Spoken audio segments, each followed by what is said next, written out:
Lakarambau Sultan Himayatuddin Muhammad Saidi atau yang dikenal dengan julukan Oputayiko merupakan putra dari Sultan Laumati, Sultan Buton yang ke-13.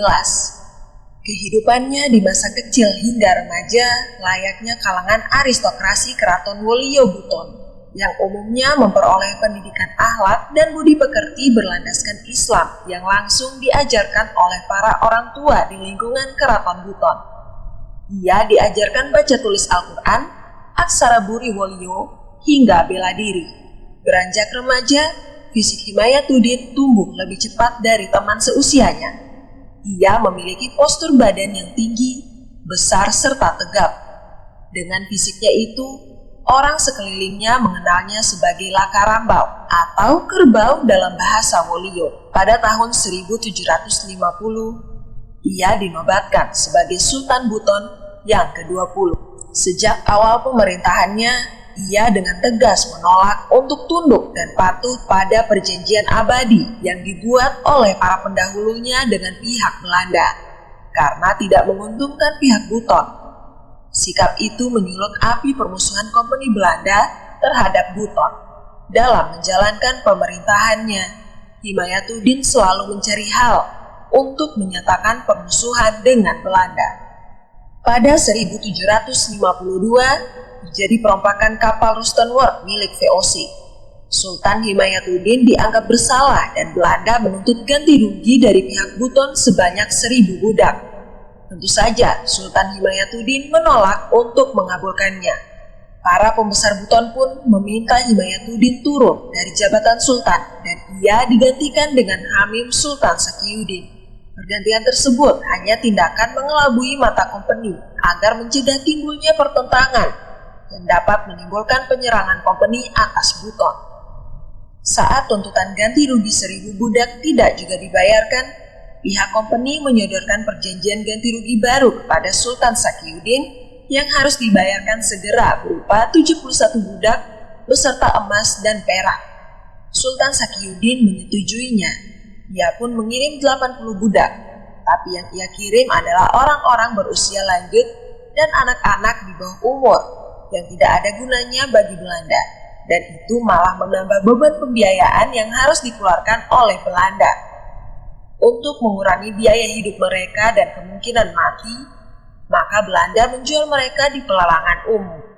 Belanda mengancam akan menyerang Buton bila tidak segera melunasi utangnya, dan tidak akan diberitahukan lebih dulu kepada Buton. Malah, semua akan dilakukan secara rahasia dan mendadak.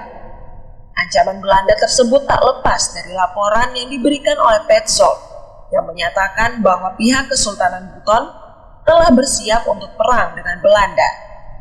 Dan akhirnya perang pun terjadi pada 1755 yang membawa kerugian pada kedua belah pihak. Setelah 2 kali pergantian Sultan, pada 1760 Sultan Himayatuddin kembali diangkat sebagai Sultan Buton yang ke-23 hingga 1763. Di tengah konflik internal dan ancaman kekuasaan Belanda, kehadiran Himayatuddin sangat penting. Pengangkatannya disampaikan kepada Belanda di Makassar. Dalam surat tersebut, Dewan Kesultanan menyampaikan bahwa Himayatuddin sudah bersedia mematuhi perjanjian dan kiranya persoalan yang lalu dianggap sudah selesai. Ternyata Himayatuddin tetap bersikap seperti semula, yakni tidak bersedia untuk bekerja sama dengan Belanda. Ia telah rela melepaskan singgasananya dalam pertengahan tahun 1763 demi untuk memperjuangkan kebebasan Buton dari kekuasaan Belanda. Ditemani Laki Nabadia, dia bersama pasukannya menuju benteng Sorawolio untuk mengungsi sementara, kemudian melanjutkan perjalanannya ke Wakau Kili. Dalam perjalanan gerilya, Himayatuddin bertemu para petinggi Kesultanan Buton dan menyusun strategi perlawanan. Dia membangun pertahanan di Katapi bersama 40 pengikutnya.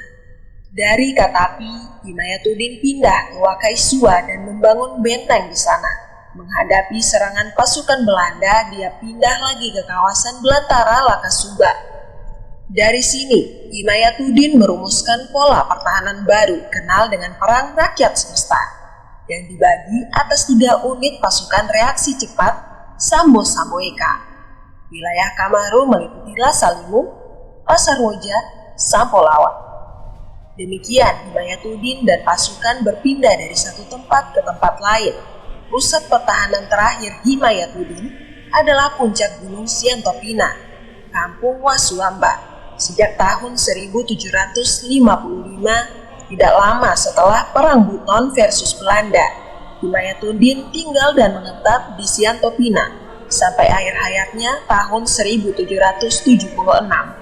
Ia adalah satu-satunya sultan dari Buton yang selama 24 tahun konsisten melawan penjajahan Belanda secara terang-terangan. Ia bahkan sampai meninggalkan singgasananya untuk bergerilya di hutan dan akhirnya meninggal di puncak Gunung Siantopina, Kabupaten Buton. Itulah mengapa ia dijuluki sebagai Oputayiko, yang bermakna tuanku yang bergerilya di dalam hutan.